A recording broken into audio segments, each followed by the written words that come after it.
First story, Annabelle. Just hearing the name sends chills down the spine of those familiar with the tale.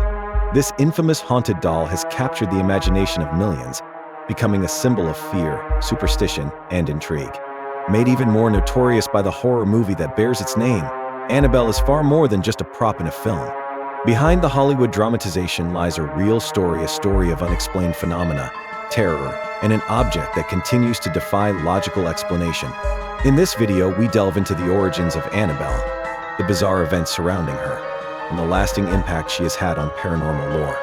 The story begins in the 1970s when a nursing student named Donna received the doll as a gift from her mother. At first glance, Annabelle seemed like an ordinary Raggedy Ann doll, though not particularly appealing.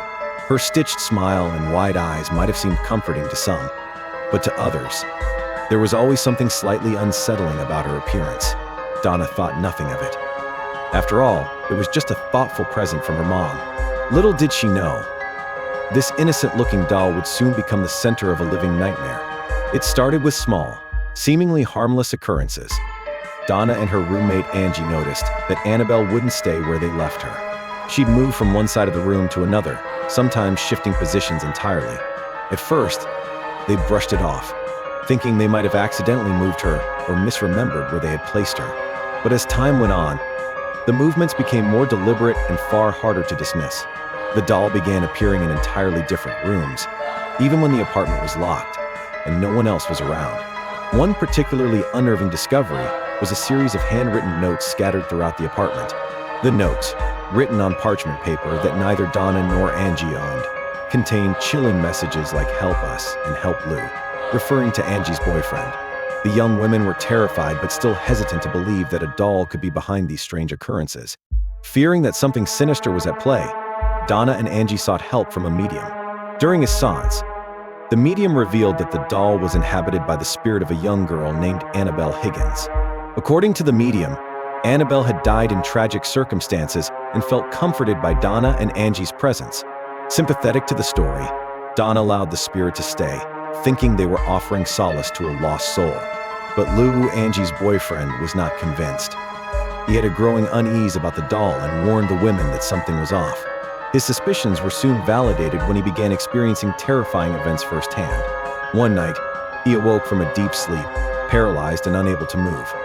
Annabelle was at the foot of his bed. Before he could react, he felt an intense pressure on his chest, as though he were being strangled. The encounter left him shaken, and he became more insistent that the doll was dangerous. Desperate for answers, Donna and Angie turned to Ed and Lorraine Warren, renowned paranormal investigators. The Warrens quickly determined that the spirit inhabiting the doll was not that of a young girl, but something far more malevolent. They believed that a demonic entity was using Annabelle as a conduit to manipulate and harm the living. According to the Warrens, the doll itself was never possessed. Instead, it was being used as a tool by the entity. The Warrens removed Annabelle from Donna and Angie's apartment, sealing her in a protective case. They brought her to their occult museum, where she was placed under strict safeguards to prevent the entity from causing further harm. To this day, Annabelle remains locked in a glass case with a warning sign, "Positively do not open." Visitors to the museum have reported feeling uneasy just standing near her, and the Warrens team regularly performed blessings to ensure the entity remained contained. In 2020, Annabelle made headlines once again, but this time it wasn't due to paranormal activity. Rumors began circulating online that Annabelle had gone missing from the museum. The news sparked widespread panic, with people fearing that the entity had been unleashed. Social media was abuzz with speculation, ranging from theories of theft to claims that the doll had escaped on its own. The frenzy highlighted just how deeply ingrained Annabelle's story had become in popular culture. Fortunately, the rumors were soon debunked. Annabelle was still safely locked away in her case, untouched and secure. However, the incident served as a reminder of the doll's enduring legacy and the power of fear in the collective imagination.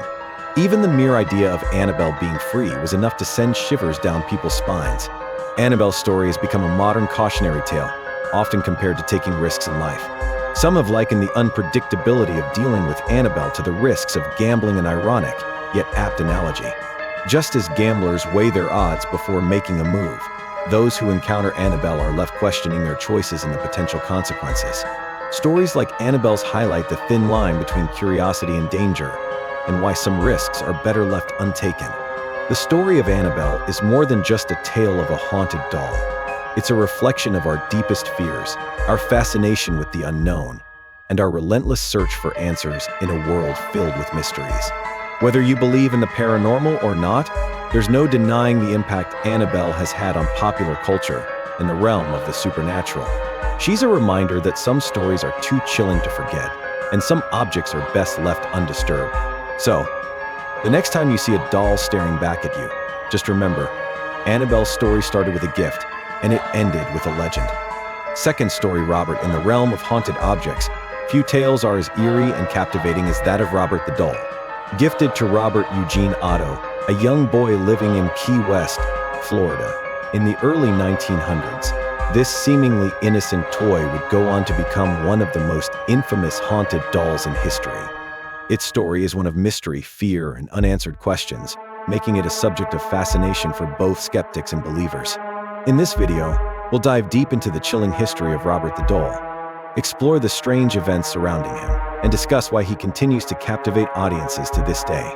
The story of Robert the Doll begins in 1904, when the doll was gifted to young Robert Eugene Otto, affectionately known as Gene, by a family servant.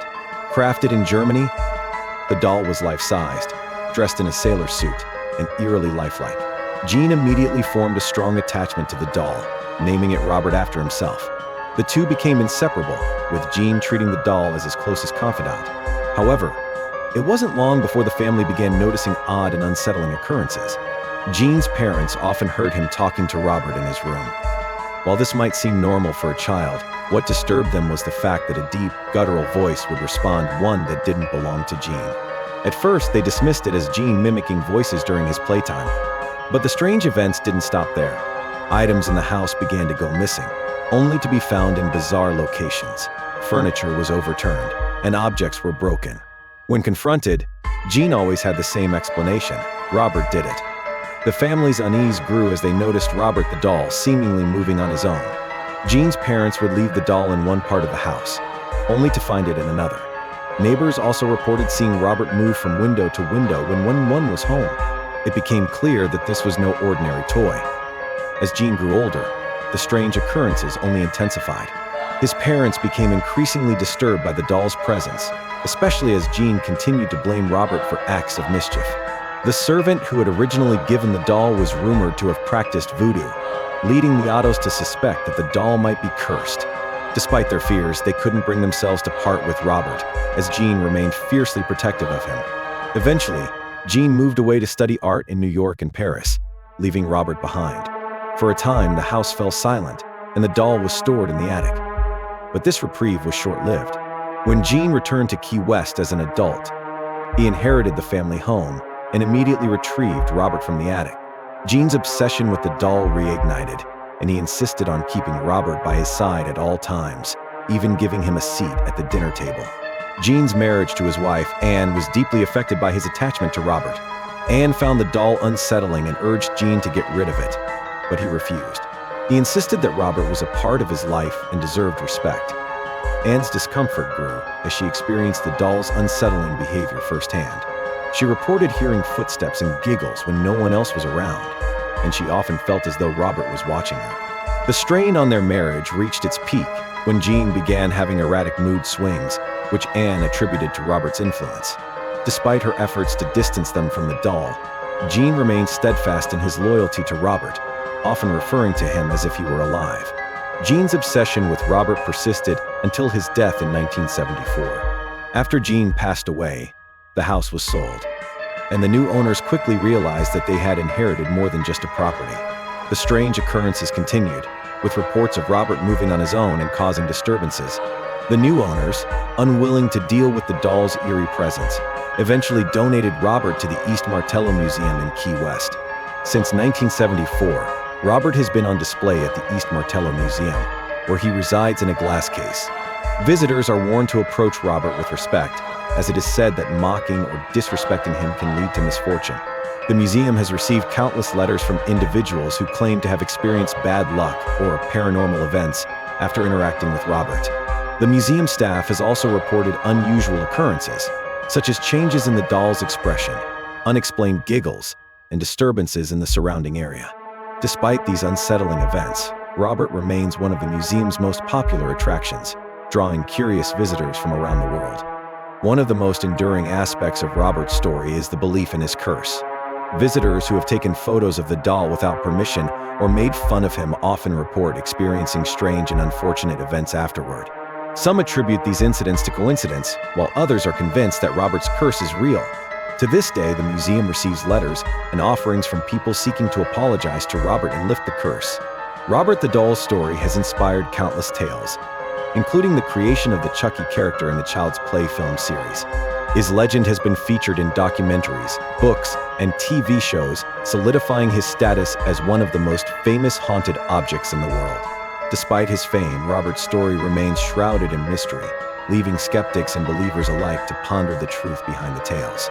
Robert the Doll is more than just a toy, he is a symbol of the unknown, a reminder of the thin line between reality and the supernatural. His story continues to captivate and terrify, drawing visitors to Key West in search of answers, or perhaps just a glimpse of the infamous doll. Whether you believe in his curse or see him as a product of human imagination, one thing is certain: Robert's tale will live on, haunting the minds of those who dare to explore his dark history. Third story, Okiku. In the world of haunted objects, few stories are as eerie and intriguing as that of Okiku, the haunted doll. Originating from Japan, this tale has fascinated and unsettled people for over a century. It's a story that raises questions about life, death, and the supernatural. Today, we'll dive deep into the legend of Oki, exploring the chilling events that made this doll one of the most infamous haunted artifacts in history. From its origins as a heartfelt gift to its place in the Meninji Temple, Okiku's story is one that will make you think twice about gifting a doll. The story of Okiku begins in 1918 in Japan, when a young man purchased a doll as a gift for his younger sister. The doll, which was dressed in a traditional kimono and had long black hair, was an exquisite piece of craftsmanship. It quickly became the little girl's favorite toy, and she named it Okiku. The two were inseparable, and the doll was more than just a toy, it was a companion. Tragically, the young girl fell ill with a severe case of influenza just a year later. Despite her family's best efforts, she succumbed to the illness. Her death devastated the family, and they decided to honor her memory by keeping the doll as a memento. They created a small shrine in their home, placing the doll in a prominent spot where they could feel close to their lost daughter. At first, the doll seemed like a comforting reminder of their beloved daughter. However, it didn't take long for strange occurrences to begin. The family noticed that the doll's hair, which had originally been cut to shoulder length, seemed to grow on its own. Within days, the hair extended beyond its original length, reaching down to the doll's waist. This inexplicable phenomenon left the family bewildered and frightened. They attempted to cut the doll's hair, but it continued to grow back. No matter how many times they trimmed it, the hair always returned, seemingly defying all logic. The family began to believe that the spirit of their daughter might be inhabiting the doll, causing the hair to grow as a sign of her presence. In 1938, the family decided to move to a different location, but they couldn't bring themselves to part with the doll. Believing that it held a spiritual connection to their daughter, they entrusted Okiku to the care of the Meninji Temple in Hokkaido. The temple priests agreed to take the doll, and they too noticed the unusual phenomenon of the growing hair. Over the years, the doll became a fixture at the temple. Visitors from around the world came to see Okiku and witnessed the mysterious hair growth for themselves. Priests at the temple confirmed that the hair was real human hair, further adding to the doll's mystique. Despite scientific tests and examinations, no one could explain why the doll's hair continued to grow. The story of Okiku has sparked countless theories over the years. Some believe that the doll is possessed by the spirit of the young girl, who continues to inhabit it and express her presence through the growing hair. Others suggest that the phenomenon might be a result of some unknown environmental or biological factor. Skeptics argue that the story is simply a cultural legend, exaggerated over time to create a compelling narrative. However, the consistent reports of the hair growth, verified by temple priests and visitors, make it difficult to dismiss the story entirely.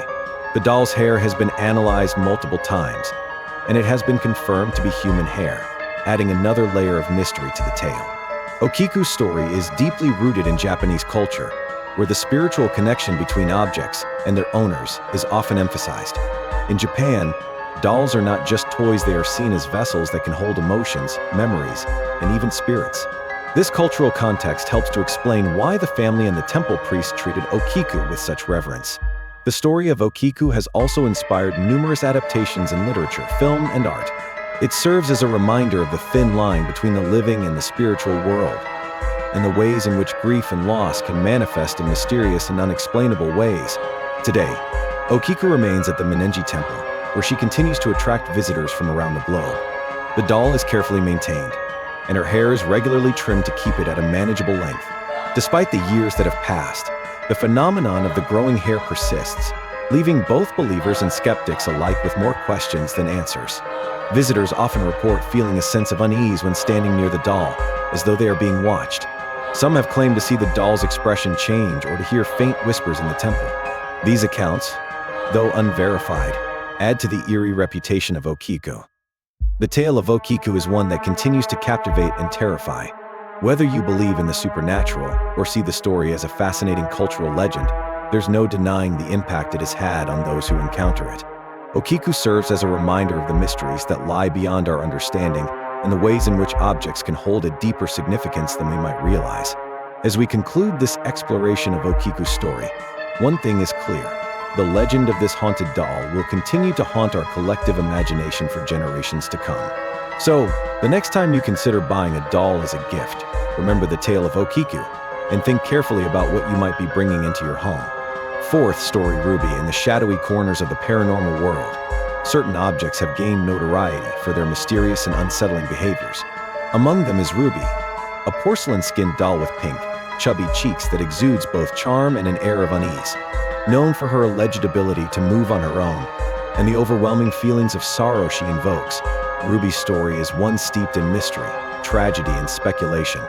In this commentary, we will delve deep into the history, lore, and eerie experiences associated with Ruby the doll, unraveling the layers of this haunting tale.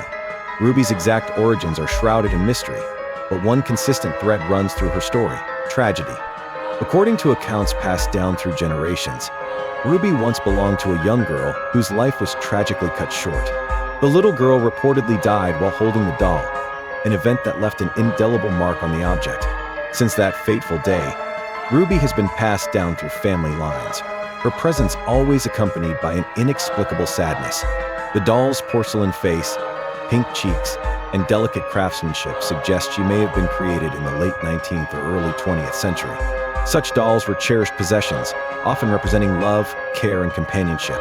However, Ruby's transformation from a beloved toy to a source of unease adds a chilling twist to her story. One of Ruby's most perplexing characteristics is her reported ability to move on her own. Previous owners have claimed that the doll would shift positions or appear in different parts of the house without explanation. These movements were subtle yet unsettling. Sometimes Ruby be found sitting upright on a chair she wasn't placed on, or lying on a bed despite being left on a shelf. No matter how often she was moved, Ruby seemed to find her way to places she wasn't meant to be. Skeptics might argue that such incidents could be attributed to forgetfulness or pranks, but those who have lived with Ruby insist that her movements defy logical explanation. The consistency of these reports across different generations lends credibility to the claims, leaving many to wonder if some unseen force is at work. Perhaps even more disturbing than Ruby's movements are the intense feelings of sadness she is said to evoke in those who come near her. Visitors who have encountered Ruby often describe an overwhelming sense of grief and melancholy that washes over them. These emotions are so strong that some people have been brought to tears without understanding why. Psychologists might suggest that these feelings are the result of suggestion or the eerie atmosphere surrounding Ruby's legend. However, many who have experienced this phenomenon insist that the emotions are unlike anything they have ever felt before, describing them as raw and unshakable. Whether these sensations are the residual energy of the young girl who once owned Ruby or something else entirely remains a topic of debate. After spending decades being passed down through family lines, Ruby eventually found a permanent home at the Traveling Museum of the Paranormal and the Occult. The museum, known for its collection of haunted and cursed objects, seemed like a fitting place for a doll with such a storied history. The museum's curators, Greg and Dana Newkirk, have taken great care to preserve Ruby's legacy while allowing the public to experience her enigmatic presence. Since arriving at the museum, Ruby has continued to intrigue and unsettle visitors. The curators have documented numerous accounts of people feeling inexplicable sorrow in Ruby's presence, as well as reports of the doll's movements. While the museum provides a controlled environment for Ruby, her eerie behavior shows no signs of stopping. Ruby's story has attracted the attention of paranormal investigators and enthusiasts who seek to uncover the truth behind her mysterious behavior. Some believe that the doll is haunted by the spirit of the young girl who died holding her. They argue that the doll serves as a vessel for the girl's unresolved emotions, which manifest as movements and feelings of sadness. Others suggest that Ruby's behavior could be the result of residual energy, a concept in paranormal studies that refers to the imprint of intense emotions or events on objects. According to this theory, Ruby's tragic history left behind an energetic signature that continues to affect those who come into contact with her. Skeptics, on the other hand, propose more mundane explanations. They point to the power of suggestion, noting that people who know Ruby's story may subconsciously project their expectations onto their experiences. Additionally, environmental factors such as drafts or vibrations could account for the doll's movements, though this does little to explain the consistent reports of sadness. Ruby's tale is not just a story of the supernatural, it's also a reflection of the human fascination with haunted objects. Dolls, in particular, have long held a unique place in the collective imagination. Their lifelike appearance and association with childhood innocence make them both comforting and unsettling, especially when they exhibit unnatural behavior. Ruby's story has been featured in books, documentaries, and online forums dedicated to the paranormal. Her presence at the Traveling Museum of the Paranormal and the Occult has also made her a popular subject among visitors and investigators. Through these mediums, Ruby has become a symbol of the unexplained, capturing the curiosity and fear of people around the world. One of the most compelling aspects of Ruby's story is the personal accounts of those who have encountered her. Visitors to the museum have shared stories of feeling an unshakable sadness that lingers long after they've left. Some have even reported vivid dreams involving Ruby, describing them as both vivid and unsettling. The museum's curators have also documented their experiences with Ruby, noting her movements and the emotional reactions of those who interact with her. These first-hand accounts provide a wealth of anecdotal evidence that adds depth and authenticity to Ruby's legend. Ruby the doll is more than just an artifact. She is a mystery that continues to defy explanation. Her story, marked by tragedy and unexplained phenomena, serves as a reminder of the thin veil between the natural and the supernatural. Whether you believe in haunted objects or view Ruby's tale as a fascinating piece of folklore, there's no denying the impact she has had on those who encounter her. As we conclude this exploration of Ruby's story, we are left with more questions than answers. Is she truly haunted? Or is her legend the result of human imagination and suggestion? Whatever the truth may be, Ruby's tale will continue to haunt our collective consciousness, leaving us to ponder the mysteries that lie beyond our understanding. Fifth story: Lily in the shadowy world of haunted artifacts. Few stories evoke as much intrigue and unease as that of Lily, a doll carved in the 1800s in Germany. Stored today at Zachbagen's Haunted Museum, Lily has become a symbol of unexplained phenomena and eerie encounters. With hair made of real human hair and a dark history filled with chilling experiences, Lily's story is one that both fascinates and terrifies. In this commentary, we will delve deep into the mysterious past of Lily, unravel the strange events surrounding her, and explore why she continues to captivate the paranormal world. Lily's story begins in the 1800s in Germany, where she was meticulously carved. Dolls of this era were often crafted with great care, intended as cherished toys or collectibles. However, what set Lily apart from other dolls was her hair, which was made from real human hair. This unique and unsettling feature hints at the time and care put into her creation, but also adds a macabre layer to her story. The use of human hair in dolls was not entirely uncommon in the 19th century, as it was believed to make the dolls more lifelike. However, in Lily's case, this detail takes on a haunting significance as it becomes intertwined with the eerie experiences that surround her. Lily's journey into the paranormal spotlight began when an antique dealer stumbled upon her. Drawn to the doll's craftsmanship and unique features, the dealer took Lily home, unaware of the nightmare that awaited him. Shortly after bringing the doll into his home, the dealer began experiencing vivid and terrifying nightmares. These dreams were not random, they centered around a little girl who had suffered a horrific accident. Each night, the dreams grew more intense, leaving the dealer shaken and deeply unsettled. The connection between the doll and these nightmares was impossible to ignore. The dealer, once enchanted by Lily's unique charm, now saw her as a source of unease.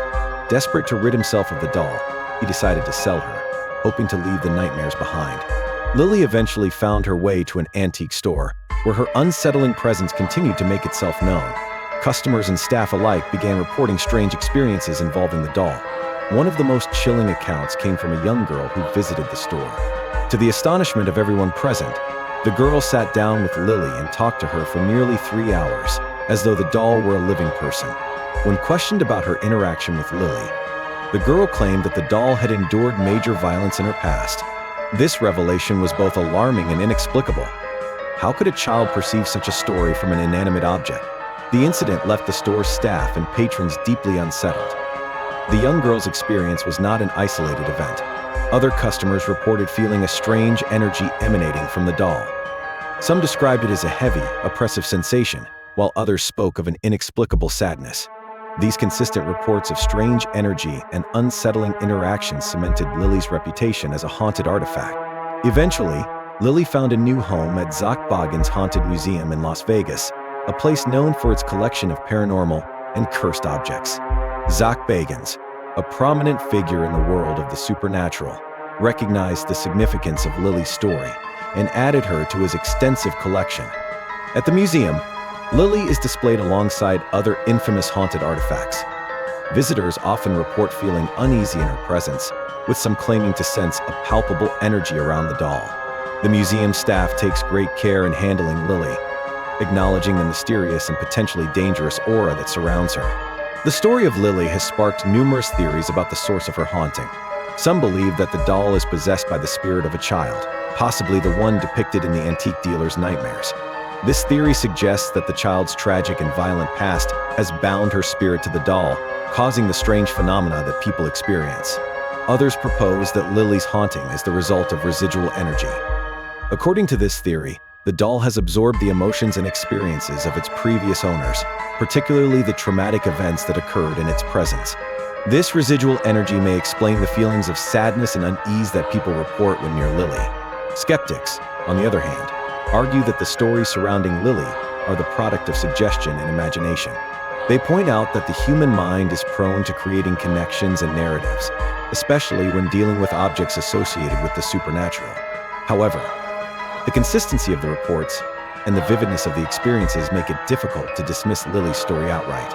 Visitors to Zach Bagans' Haunted Museum have shared countless stories about their encounters with Lily. Many describe feeling an overwhelming sense of sadness when standing near the doll, as though they are tapping into a deep well of grief. Others have reported physical sensations, such as chills or a heavy feeling in their chest, that dissipate once they leave the area. Some individuals claim to have seen Lily's expression change, a phenomenon that defies logic but is often reported with haunted dolls. These personal accounts add a layer of authenticity to Lily's legend, as they come from people with no prior connection to the doll or its history. Lily's story is part of a larger tradition of haunted dolls and folklore in popular culture. Dolls have long been seen as both comforting and unsettling, their lifelike appearance blurring the line between the animate and inanimate. Lily's tale taps into this duality, evoking both fascination and fear.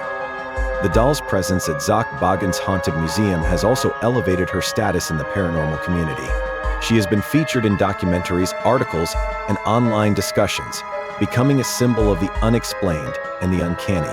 Through these mediums, Lily continues to captivate audiences and fuel debates about the nature of haunted objects. The story of Lily, the haunted doll, is one that lingers in the mind long after it is told. From her mysterious origins in 19th century Germany to her current home at Zach Bagans' Haunted Museum, Lily has left a trail of unsettling experiences and unanswered questions. Whether you believe in the supernatural or see her tale as a compelling piece of folklore, there's no denying the impact she has had on those who encounter her. As we conclude this exploration of Lily's story, we are reminded of the mysteries that lie beyond our understanding. Is Lily truly haunted, or is her legend the product of human imagination and emotion? Whatever the truth may be, one thing is certain: Lily's story will continue to haunt and intrigue us for generations to come. Sixth story: Who's in my bed? In the dim glow of a child's bedroom, where innocence meets the shadows of imagination, one story continues to haunt our collective consciousness: who's in my bed? This chilling tale takes us into the heart of a parent's worst nightmare, a moment when the familiar becomes terrifyingly unfamiliar. Today, we unravel the mystery behind this eerie bedtime story, exploring its themes, psychological depth, and the terrifying possibility of a doppelganger. The story begins with a father who, like any loving parent, is deeply involved in his son's life. Every night, he tucks his 7-year-old into bed, knowing it's the only way his son can drift off to sleep peacefully. Their nightly ritual is simple but meaningful. The father enters the dimly lit bedroom, where his son waits under his blanket. The soft glow of the nightlight creates a serene ambience, but on this particular night, something feels off. As the father steps into the room, he notices a subtle yet disconcerting change in his son. At first glance, everything seems normal, but an inexplicable unease washes over him. The boy's face is illuminated by an unnatural grin, a smile that stretches from ear to ear. It's not the innocent smile of a child, but something far more sinister. "You okay, buddy?" the father asks, trying to mask his discomfort. His son nods, maintaining that unsettling grin, and replies in a calm voice, "Daddy, check for monsters under my bed." The request is innocuous, even endearing, and the father chuckles softly. It's a common childhood fear, and he's accustomed to indulging it to put his son's mind at ease. Kneeling down beside the bed, the father lifts the blanket and peers into the darkness beneath. At first, his eyes struggle to adjust, but then he sees it. His heart stops. Lying under the bed, pale and trembling, is his real son. The boy's wide, fearful eyes lock onto his father's as he whispers, "Daddy, there's someone on my bed." Time seems to freeze as the father processes what he's seeing. 2 identical boys, one on the bed, wearing a sinister grin, and one beneath, pleading for help. The realization sends chills down his spine. What, or who is the child on the bed? The father's mind races. Is this a prank? A trick of the light? Or has he stepped into a nightmare where reality and illusion blur? His instincts scream for him to grab the boy under the bed and run, but fear anchors him in place. Slowly, he shifts his gaze back to the child on the bed. The grin hasn't faltered, and now it's paired with an unblinking stare. This story taps into one of humanity's oldest and most unsettling fears, the doppelganger. In folklore, a doppelganger is a ghostly double of a living person, often considered an omen of bad luck or even death. The idea that someone, or something, can mimic us perfectly, down to the smallest detail, is profoundly disturbing.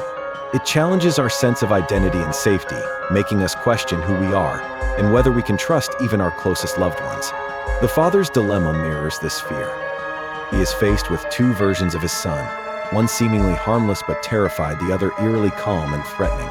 The doppelganger's presence in the story is not just a supernatural element, it's a psychological terror that preys on the father's deepest vulnerabilities. From a psychological perspective, the story could symbolize a parent's fear of failing to protect their child. The father's role as a guardian is tested in the most extreme way, forcing him to confront an impossible choice. Which child is real? Which one is safe? And how can he ensure the safety of his family when faced with such an incomprehensible threat? This internal conflict adds layers to the story's horror. It's not just about the presence of a malevolent entity, but about the father's struggle to act decisively in the face of overwhelming fear. His hesitation, his doubt, and his eventual actions reflect the universal challenges of parenthood, navigating uncertainty and making choices that could have life-altering consequences. What makes Who's in My Bed so compelling is its ambiguity. The story offers no clear resolution, leaving readers to grapple with unanswered questions. Who or what is the entity on the bed? Is it a doppelganger, a demon, or a figment of the father's imagination? What happens next? Does the father save his real son, or does he fall victim to the creature's sinister plan? This lack of closure heightens the story's impact, forcing readers to fill in the blanks with their own fears and interpretations. It's a masterful use of suspense and ambiguity, ensuring the story lingers in the mind long after it's told. The tale of Who's in My Bed resonates across cultures, drawing on universal themes of family, trust, and the unknown. Similar stories can be found in folklore worldwide, from the changeling legends of Europe to the skinwalker myths of Native American traditions. These narratives reflect a shared human fear of imposters and the loss of control over our most intimate relationships. The story also speaks to the power of childhood fears. For many children, the monster under the bed is a tangible representation of their anxieties and uncertainties. By bringing this fear to life in such a chilling way, the story bridges the gap between childhood imagination and adult horror. Who's in My Bed is more than just a scary story. It's a profound exploration of fear, identity, and the fragility of trust. Through its eerie premise and psychological depth, it captures the essence of what makes us human: our love for our children, our fear of the unknown, and our relentless quest for answers in a world filled with mysteries. As we turn off the lights and tuck ourselves into bed tonight, we might find ourselves glancing under the bed one last time, just to be sure. Because in the world of Who's in My Bed, you never really know who or what might be waiting in the shadows. Seventh story, The Cabin When the Wilderness Calls. Many feel a sense of freedom, adventure, and peace. But what happens when nature's beauty takes a dark turn? In today's story, we explore the chilling tale of The Cabin, where a solo hiker's journey through serene mountains turns into an unforgettable nightmare. This story delves into isolation, fear, and the unnerving realization that not everything is as it seems. It started as an ordinary day for the hiker. He wasn't used to venturing out alone, but he decided to embrace the solitude and embark on an 8-hour hike through the mountains. The trail was surrounded by towering trees and thick bushes, a picturesque scene that felt like an escape from the humdrum of daily life. The chirping birds and rustling leaves were his only companions, and he relished the tranquility. The first few hours were uneventful. The hiker followed the trail diligently, taking in the sights and sounds of the forest. The fresh air invigorated him, and he felt at peace. But as the day stretched on, the sun began its descent, casting long shadows across the forest floor. It was time to head back to his car. That's when things started to feel off. The path that seemed so straightforward earlier now appeared foreign. The hiker's surroundings felt unfamiliar, as if the forest had shifted while he wasn't looking. Panic started to creep in as he realized he couldn't find his way back. The trees, once comforting, now loomed ominously, their gnarled branches resembling outstretched hands. Night fell quickly, enveloping the forest in darkness. With only a flashlight and no clear idea of where he was, the hiker knew it was too dangerous to keep moving. The terrain was treacherous, and the risk of injury was high. He needed shelter. As if by some twisted stroke of luck, he stumbled upon an old, broken-down cabin nestled among the trees. The cabin looked abandoned. Its wooden walls were weathered and covered in moss, and the windows were cracked and filthy. There was no sign of life. The hiker knocked on the door, more out of courtesy than expectation, but no one answered. Desperation won over caution, and he let himself in. Inside, the cabin was eerily quiet. Dust motes danced in the beam of his flashlight. The room was sparse but oddly inviting. In the center stood a single bed, perfectly made and seemingly untouched by time. It was an unexpected comfort in an otherwise unsettling place. The hiker's exhaustion overrode his apprehension. He reasoned that if the cabin's owner returned, he could explain his situation. Surely they wouldn't mind. As he lay down, he couldn't help but notice the room's peculiar decor. The walls were adorned with portraits of strange-looking people, their faces frozen in unsettling grins. Their eyes seemed to follow him wherever he moved. Despite the unease they caused, his fatigue soon took over, and he drifted into a restless sleep. When morning arrived, the hiker woke to the soft light of dawn filtering through the room. For a brief moment, he felt relief. He had survived the night, but as his eyes adjusted, he froze. The portraits that had unnerved him the night before were gone. In their place were windows, each offering a clear view of the forest outside. His heart pounded as he realized what he had seen the previous night weren't paintings at all. The smiling faces that had watched him were real silent observers staring through the windows of the cabin. The realization sent the hiker into a spiral of terror. Who were these people? Why were they watching him? And more importantly, where were they now? He scrambled out of the bed, his eyes darting around the room. The cabin, which had felt like a sanctuary the night before, now felt like a trap. The hiker's mind raced. He grabbed his flashlight, now dimming, and bolted out of the cabin. The forest, bathed in the early morning light, felt less threatening, but the sense of being watched lingered. Every rustle of leaves, every snap of a twig made him jump. He didn't stop running until he found the familiar trail leading back to his car. This story is a chilling exploration of isolation and the tricks the mind can play when faced with fear. The hiker's experience raises questions about perception and reality. Were the smiling faces real, or were they a manifestation of his exhaustion and anxiety? The cabin, a symbol of refuge, becomes a source of terror, reflecting the fragile line between safety and danger. The tale also taps into our primal fear of being watched. The idea of unseen observers, silently monitoring our every move, is universally unsettling. It's a reminder of our vulnerability, especially when we're alone in an unfamiliar place.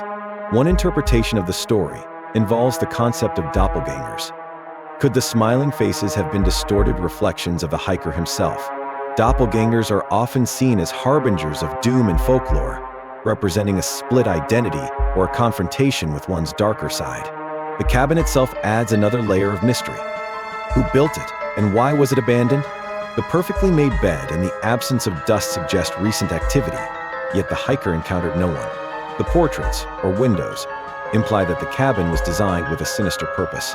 Was it a trap set by the watchers, or was it a relic of a darker past? The story of the cabin leaves us with more questions than answers, and that's what makes it so haunting. It's a tale that lingers in the mind, forcing us to confront our fears of isolation, the unknown, and the possibility that not everything is as it seems. As we reflect on the hiker's harrowing experience, one thing is certain: the forest holds secrets that may never be uncovered. And the next time we venture into the wilderness, we might think twice before seeking refuge in an abandoned cabin. 8th Story The Red Wristband Hospitals are places of healing, hope, and recovery, but they can also be the stage for eerie and chilling encounters. Today, we delve into the unsettling tale of the Red Wristband, a story that explores the thin veil between life and death, trust and terror. Through the eyes of a dedicated doctor, we unravel the events of one fateful night that forever changed his perspective on the world. The hospital where this story takes place was unlike any other. It was vast and bustling, with a unique system of identifying its patients. Colored wristbands were used to distinguish their statuses, green for the living and red for the deceased. For the staff, these wristbands were a routine part of their day. But for one doctor, they became the source of his most harrowing experience. The doctor was known for his dedication and professionalism. He had spent countless nights at the hospital, tending to patients and ensuring their care. To him, the hospital was a second home, a place he knew inside out. Or so he thought. It was a typical night shift, quiet yet filled with the subtle hum of machines and the occasional hurried footsteps of nurses. The doctor was making his rounds when he received a request to retrieve supplies from the basement. Though he had been to the basement numerous times before, something about this trip felt different. As he made his way to the elevator, he couldn't shake a feeling of unease. The corridor seemed darker, the air heavier. He brushed off the sensation as exhaustion and pressed the button for the lift. The doors opened, revealing a lone patient standing inside. The patient appeared ordinary at first glance. She stood quietly, her demeanor calm, and didn't press any buttons. This struck the doctor as unusual. Most patients had specific destinations in mind. Perhaps she was lost or simply accompanying him for the ride. He smiled politely and pressed the button for the basement. As the lift descended, the silence grew heavier. The doctor couldn't help but glance at the patient, who seemed completely at ease. Her lack of interaction was unsettling, but he reminded himself that patients often behaved unpredictably. The elevator finally reached the basement. The doors slid open, revealing a dimly lit hallway. In the distance, a figure appeared, a man limping toward the elevator. The sight immediately set off alarms in the doctor's mind. Something about the man's gait, his pale complexion, and his overall presence felt wrong. Without thinking, the doctor instinctively pressed the button to close the elevator doors. The woman beside him looked startled and annoyed by his sudden action. "Why did you do that?" she asked, her voice tinged with irritation. He was trying to use the lift. The doctor turned to her, his heart racing. "Did you see his wrist?" he asked, his voice trembling. "It was red. He died last night. I would know because I did his surgery." The woman's expression shifted. Slowly, she lifted her wrist, revealing a red band. Her lips curled into a chilling smile as she asked, "Like this one?" The doctor's breath caught in his throat. His mind raced, searching for an explanation, but there was none. The realization hit him like a wave. The patient beside him was no longer among the living. When the elevator reached the upper floors, the doors opened, and the woman was gone. The doctor stumbled out, shaken to his core. He tried to rationalize what had happened. Was it a hallucination brought on by fatigue, a trick of the mind, or was it something far more sinister? In the days that followed, the doctor couldn't shake the experience. He avoided the basement and found himself glancing at every wristband he encountered. The hospital, once a place of comfort and familiarity, now felt alien and menacing. The red wristband serves as a powerful symbol in this story. It represents the boundary between life and death, a line that is usually clear but occasionally blurred. For the doctor, it became a harbinger of fear and a reminder of the fragility of life. The tale also highlights the weight of responsibility carried by medical professionals. The doctor's knowledge of his patients' fates made him uniquely vulnerable to this chilling encounter. His commitment to saving lives became a source of torment when confronted with the uncanny. This story taps into universal fears: the unknown, the unseen, and the inability to trust our senses. It explores themes of guilt, as the doctor's role in the man's surgery may have contributed to his death. The woman's presence raises questions about unresolved spirits and their interactions with the living. The narrative also delves into the psychological impact of working in high-stress environments like hospitals. The doctor's encounter can be seen as a manifestation of his subconscious fears, brought to life in a moment of vulnerability. The hospital itself is a character in the story.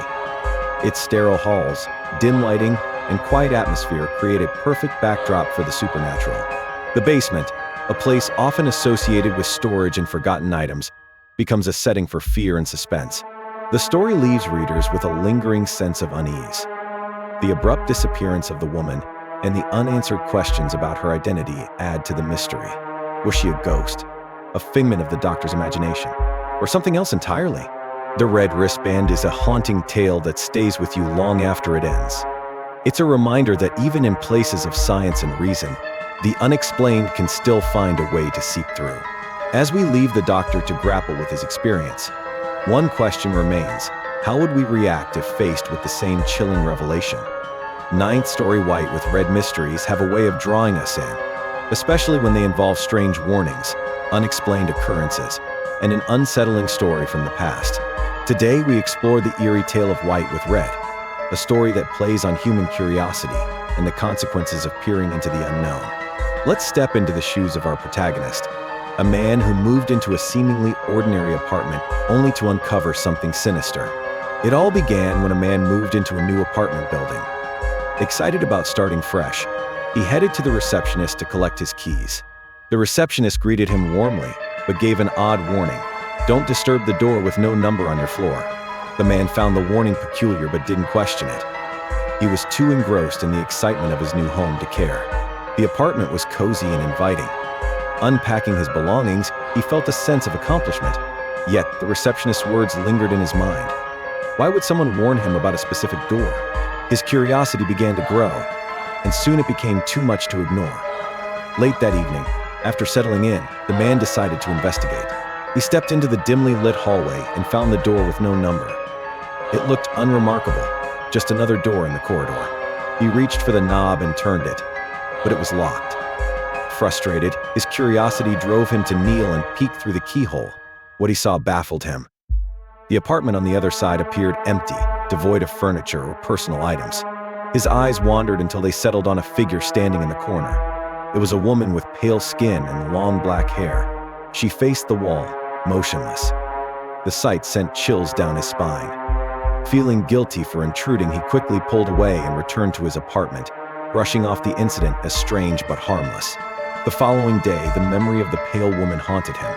Was she a resident? Why was she standing like that? He couldn't resist the urge to take another look. This time, as he knelt to peer through the keyhole, he saw nothing but red. A vivid, solid red. Confused, he assumed the woman had noticed him spying the previous night and covered the hole with something red. Still unsettled, he decided to get answers. He went downstairs to speak with the receptionist. Her demeanor changed when he mentioned the door. She sighed, her expression heavy with concern, and asked, "You looked through the keyhole, didn't you?" Reluctantly, he admitted it. Her reaction confirmed that there was more to the story. The receptionist began to recount the history of the apartment with the unnumbered door. Years ago, a couple lived there. They were unusual: a man and a woman with pale skin, long black hair, and striking red eyes. According to the story, the husband became violent and, in a fit of rage, killed his wife. The tragedy left a dark mark on the apartment, and since then, strange things have occurred. She explained that the red he saw wasn't a cloth or paint covering the keyhole.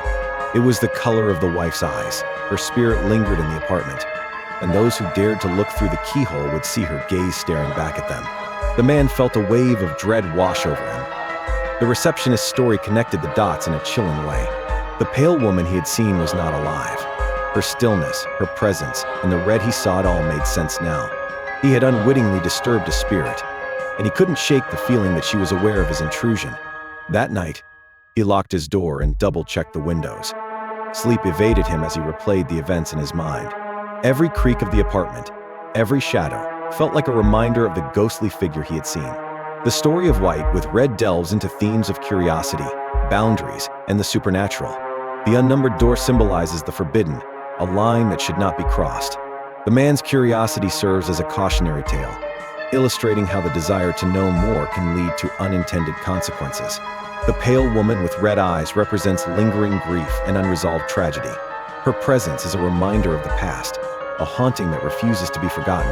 The color red, often associated with danger and violence, underscores the chilling nature of the story.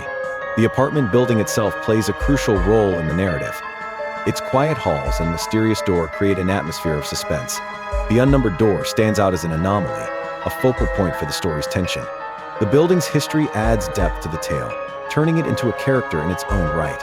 The story leaves readers and listeners with lingering unease. The man's encounter with the supernatural serves as a reminder of the unknown forces that may exist around us. It prompts questions. What would you do in his place? Would you resist the temptation to look? Or would your curiosity get the better of you? White with Red is a spine-tingling tale that combines suspense, mystery, and the supernatural. It explores the consequences of curiosity and the power of the unseen. As we leave the protagonist to grapple with his terrifying experience, we are left with a final thought. Some doors are better left unopened, and some mysteries are best left unsolved. 10th story A Mother's Call. The house was quiet, save for the gentle rustle of papers and the soft scratching of a pencil on paper. Upstairs in her room, the daughter sat at her desk, absorbed in her homework. The walls of her room were decorated with posters of her favorite bands, and the window was slightly ajar, allowing a cool breeze to flow through. She glanced at the clock. It was nearly dinner time, but she was almost done with her work. In the silence of the upstairs room, the young girl was immersed in the rhythm of her schoolwork. The house around her seemed to hum with a peaceful, almost serene energy. Little did she know that the peace of the evening was about to be shattered by a simple, yet ominous sound. Suddenly, a voice echoed from downstairs, soft but unmistakable. "Dinner's ready, honey. Come on down." The voice of her mother, warm and familiar, called her from the bottom of the stairs. A smile tugged at the daughter's lips as she pushed her chair back and stood up, eager to join her family. The thought of a warm meal was enough to make her forget the little pile of unfinished homework still waiting on her desk. As the daughter approached the door, her mind still half on the homework she had yet to finish, she was about to descend the stairs when something strange happened. She froze. The voice from downstairs had changed. It was no longer the warm, inviting sound of her mother calling her for dinner, but a low, distant echo. Something didn't feel right. Before she could fully process this odd feeling, hands strong, unyielding hands grabbed her from behind. The force was enough to yank her backward, pulling her off balance. She gasped, her body going rigid with panic, as she was dragged into the laundry room beside the staircase. For a brief, terrifying moment, the daughter thought she had been attacked. But as her eyes adjusted to the dim light of the laundry room, she saw who it was. It was her mother, or, rather, it looked like her mother. But something was wrong. The woman standing in front of her had bloodshot, tear-filled eyes, and a face that was pale with fear. She was trembling, her hands gripping the daughter's arms with an almost desperate strength. The daughter opened her mouth to scream, but before she could say anything, her mother spoke, her voice strained. "Don't go down there, honey. I heard it too." Her mother's words were soft, almost pleading, but they carried an intensity that left no room for doubt. Her warning was urgent, and the fear in her eyes spoke volumes. The daughter's mind raced as she tried to process what was happening. Her mother had always been the one to comfort her, to make her feel safe. But now, the woman standing before her was a stranger, someone who seemed to know something terrifying that the daughter could not yet comprehend. "Mom, what are you talking about?" The daughter's voice trembled as she tried to pull away, but her mother held her firmly in place. The sound from downstairs came again, that same call, louder this time, almost as if it were trying to reach her through the walls. "Come down, honey. Dinner's waiting, please," the mother whispered urgently, her voice barely audible over the sound of the call. I don't know what it is, but whatever is down there, it's not me calling you. Her eyes darted toward the stairs, then back at her daughter, pleading for her to understand. The daughter stood frozen, torn between the safety she felt with her mother and the strange, almost hypnotic pull of the voice downstairs. She had heard it now. The call wasn't like her mother's usual tone at all. There was something wrong, something unnatural about it. Her instincts screamed at her to stay put, to listen to her mother's warning, but something deep inside her told her to move forward. The daughter's heart hammered in her chest as she took a hesitant step toward the stairs, then froze. She didn't know what to do. Her mother's fearful face watched her closely, waiting for her decision, but the call from below it was getting louder, more insistent. Come down, her mother clutched her tighter, her grip like iron. Don't go down there, please, she begged, her voice cracking with raw fear. The daughter glanced toward the stairs once more, her body shaking with indecision. But before she could take another step, the light in the house flickered, casting eerie shadows across the hallway. The distant call continued, but now it seemed closer, almost like it was coming from right behind her. The atmosphere in the house shifted as the very air seemed to grow heavy. The daughter's decision was more than a matter of curiosity.